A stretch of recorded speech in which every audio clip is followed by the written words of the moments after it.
ज्योति, ज्योति, ज्योति, तुम हो क्या? नहीं साहब, मैं हूँ सीमा। ज्योति क्या है? वो साहब मैंने सब बाहर गई है ना, तो कमरा खाली था, मैंने सोचा यही चेंज कर लेती हूँ। बाहर गई है? ये तो सही है। साहब आपको कुछ चाहिए था क्या? अरे चाहिए तो बहुत कुछ था। अब वो मेरी फाइल अंदर रखी हुई है, वो लेना था मेरे को। साहब यहाँ तो कोई फाइल नहीं है। अरे तुमको नहीं मिलेगी, मैंने रखी है। छोड़ो, मैं खुद ही ले लेता हूँ। नहीं साहब, यही फाइल थी क्या? हाँ, फाइल तो यही थी।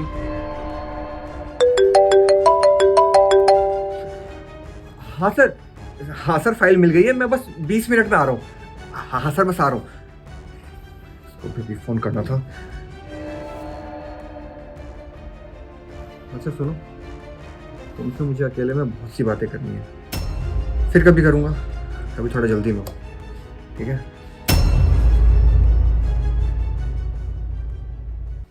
मेम साहब बाहर आ जाइए आप। मेम साहब देखा ना आपने, साहब कितने ठरकी हैं, कितनी गंदी गंदी बातें करते हैं।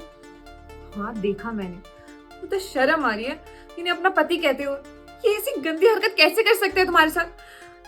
शर्म आनी चाहिए इन्हें। इन्हें तो मैं बाद में देखती हूँ, अभी तो पहले ये पता करना है कि क्या इनका छोटा भाई भी इन्हीं की तरह अश्लील है। एक काम करना, अभी थोड़ी देर में लंच का टाइम हो जाएगा, तो इनका छोटा भाई आएगा, जरा उन्हें टेस्ट करते हैं कि वो कैसा है। तुम वैसे ही करना, सेम जैसे अभी किया, ठीक है? ठीक है मेम साहब।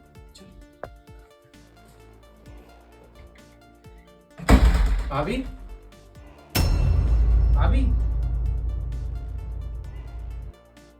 भाभी आप? नहीं छोटे मालिक, मैं हूँ सीमा।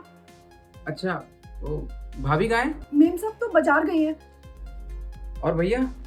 बड़े मालिक अभी तक दुकान से नहीं आए हैं। आपको कुछ चाहिए तो मैं दे दूं क्या? हाँ, वो लंच का टाइम हो गया था तो इसलिए, पर कोई बात नहीं, मैं बाहर से खा लूंगा। अरे छोटे मालिक, आप जा क्यों रहे हैं? मैं हूं ना, मैं लगा देती हूँ आपका खाना। नहीं, मैं बाहर से खा लूंगा। और भैया भाभी आए तो उनसे बोल देना मैंने बाहर से खाना खा लिया है और मैं आज लेट आऊँगा। छोटे मालिक आप बैठ जाइए ना। नहीं, मैम साहब बाहर आ जाइए। देखा मैम साहब आपने, छोटे मालिक ने तो हमें आंख उठा के भी नहीं देखा। वो तो बहुत सज्जन पुरुष है। सही कह रही हो सीमा, तो मैंने ही गलत शक किया था देवर जी पे, लेकिन वो तो बिल्कुल अलग निकले। और यहाँ मेरा पति इतना ज्यादा ठरकी, कैसे इंसान से शादी हो गई है मेरी। अक्सर घरों में छोटा भाई बिगड़ा होता है और बड़ा भाई उसे समझाता है, संभालता है, लेकिन यहाँ तो उल्टा ही है। मेरी किस्मत में ही लिखा था ये कमीना पति। मैम साहब मैं आपका दुख समझ सकती हूँ, लेकिन अब आप करेंगे क्या? तुम चिंता मत करो सीमा, इन्हें तो मैं रंगे हाथ पकड़ती हूँ। मैम साहब, छोटे मालिक आपकी चाय। मैम साहब आपकी चाय। मालिक आपकी चाय। कर दो।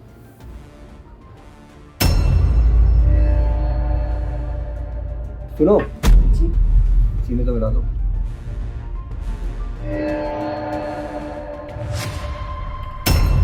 ये क्या कर रहे हैं मालिक आप? आपको शर्म नहीं आती? आज तो हद ही हो गई, आपने हमारी कमर में हाथ डाल दिया। अरे कैसी बातें कर रही हो तुम?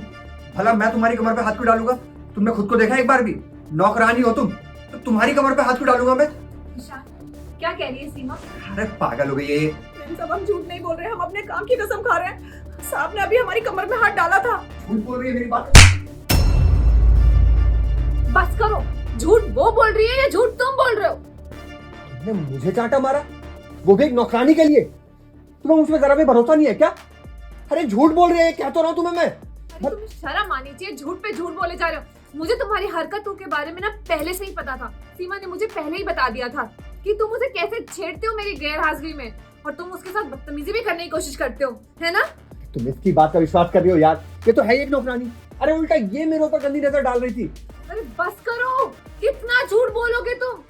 ठीक है, तुम्हारी जानकारी के लिए बता दूं कि कल जब तुम फाइल लेने आए थे ऑफिस की, तो घर पे मैं थी और मैंने वो सब कुछ देखा था जो तुम सीमा के साथ कर रहे थे। क्या हुआ? अब बोलती क्यों बंद हो गई? अभी तो बहुत चिल्ला चिल्ला के बोल रहे थे कि वो झूठ बोल रही है, वो झूठ बोल रही है। तुम्हें शर्म आनी चाहिए ईशान, कितने गिरे हुए इंसान हो तुम। अरे मैं तुम्हारी वाइफ हूँ, वाइफ के होते हुए तुम अपनी नौकरानी के साथ ऐसी गिरी हुई हरकत कर रहे थे। तुम्हें शर्म नहीं आती? अरे तुम इस घर के बड़े बेटे हो, तुम्हारा छोटा भाई है, क्या देख के सीखेगा तुमसे वो? अरे वो तो तुम्हें अपना आइडल मानता होगा, लेकिन तुम तो एकदम नीच और घटिया इंसान हो। और तुम्हारे भाई के साथ भी ये सेम टेस्ट किया मैंने, लेकिन उसने सीमा को आंख उठा के तक नहीं देखा। ये होते हैं अच्छे संस्कार। अरे तुम्हारे माँ बाप ने तो तुम दोनों को ही अच्छे संस्कार दिए होंगे ना, लेकिन फिर तुम्हारी नीयत क्यों डोल जाती है? मुझे तो लगता है ना कि तुमने कितनी बार उसके साथ ऐसी हरकतें करने की कोशिश करी होगी और मैंने अनदेखा करा होगा हमेशा, लेकिन बस अब और नहीं। देखो ऐसी कोई बात नहीं है, तुम मेरी बात का विश्वास करो। कल तुमने जो भी देखा ना, ऐसा कुछ सच नहीं था वो। भैया आप इतनी हद तक गिर जाएंगे मैंने कभी नहीं सोचा था। भाभी आपका जो फैसला होगा मैं आपके साथ हूँ। मेरा फैसला यही है कि मुझे नहीं रहना इस इंसान के साथ जो इतना घटिया और नीच है। देखो ज्योति, मैं मानता हूँ मुझसे गलती हो गई, मुझे बस एक मौका दे दो, मैं अपनी सारी गलतियां सुधार दूंगा। मैं दोबारा ऐसा कभी नहीं करूंगा। गलती? तुम इसे गलती कहते हो? अरे क्या गारंटी है कि तुम दोबारा ऐसी कोई हरकत नहीं करोगे? और मुझे मोहल्ले के लोगों ने भी कितनी बार बोलने की कोशिश करी कि तुम्हारा पति मेरे साथ बदतमीजी करता है, लेकिन मेरे आंखों पे तो प्यार की पट्टी बंधी थी। मैं तो मानती थी मेरा पति तो पति परमेश्वर है, कभी ऐसी गिरी हरकत नहीं कर सकता। लेकिन बस अब ना मुझे तुमसे डिवोर्स चाहिए। जा रही हूँ मैं तुम्हें छोड़ के हमेशा के लिए। करो जो तुम्हें करना है। ज्योति मेरी बात तो सुनो। भैया आप बड़े हैं इसलिए मैं आपको कुछ कह तो नहीं सकता, लेकिन आपने जो भी किया है वो बहुत गलत था। छोटे छोटे तुझे मुझे छोड़ के जा रहे हैं।